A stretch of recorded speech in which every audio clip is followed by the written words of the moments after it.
I know I always start these talks with saying, well, hello. You've got to start with something. The number of these things I've done, I can't think of 1,000,001 different variations on how to introduce them. So, well, hello is all you're going to get. Anyway, today we're going to finish off chapter 3 of John's Gospel, verses 31 to 36. So let's start by reading as usual from the ESV. He who comes from above is above all.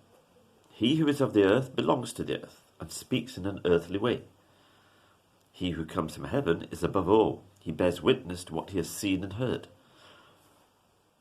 Yet no one receives his testimony.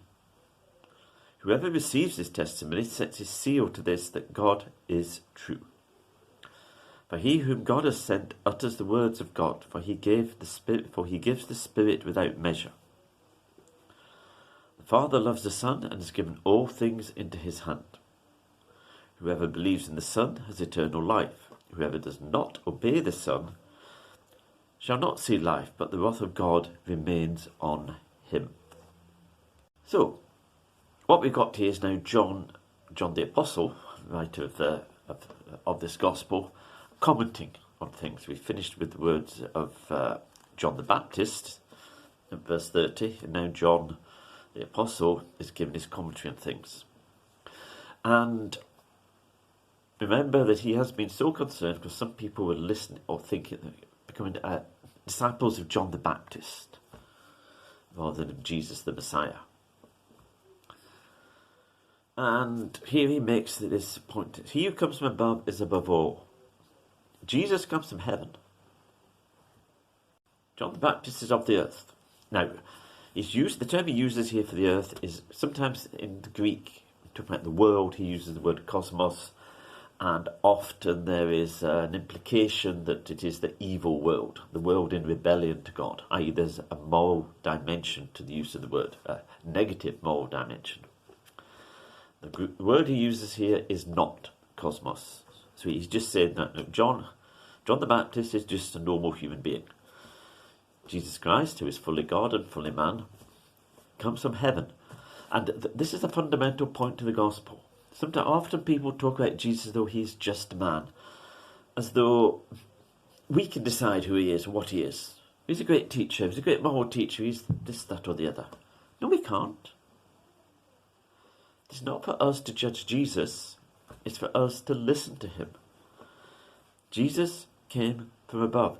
Repeatedly in John's Gospel we say he was sent by the Father. And it says he bears witness to what he has seen and heard. He's been with the Father, he's dwelt with God, he comes from all eternity. All creation was made through him and for him. He has... It's like, I've never been to India. I know some things about India because I've heard various things about India. So I could tell you something about India. But someone who had actually been there, they came and told you about India, they could tell you an awful lot more than I could. And everything I'd tell you would kind of be second hand. They'd be telling you from actually having been there. Now Jesus was sent by the Father. He is not just a man, he is fully human, but he's not just a man. He's not just someone whose ideas we can say, agree with that one, not so sure about that. Because that's not the way, we need to listen to him. And it says that no one receives his testimony. Now, just note there, when it says no one, it doesn't mean absolutely no one.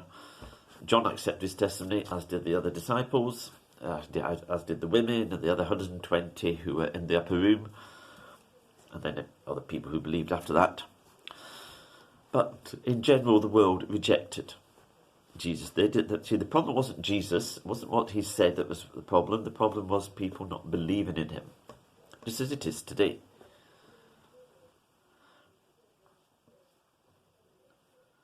And it says, for he whom God has sent utters the words of God, for he gives the Spirit without measure. We need to listen to Jesus. He's far wiser.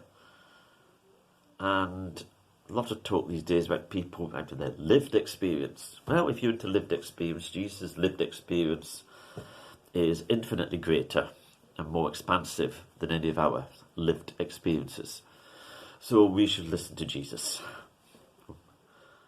So the Father loves the Son, has given all things into his hand. Look, any way of looking at the gospel which treat Jesus as just a man is going to be deeply flawed. It's never going to understand what the gospel is about.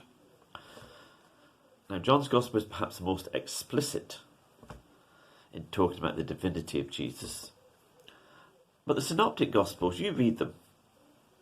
If Jesus is not the Son of God, if he is not God, there's an enormous chunk of those gospels which make no sense at all.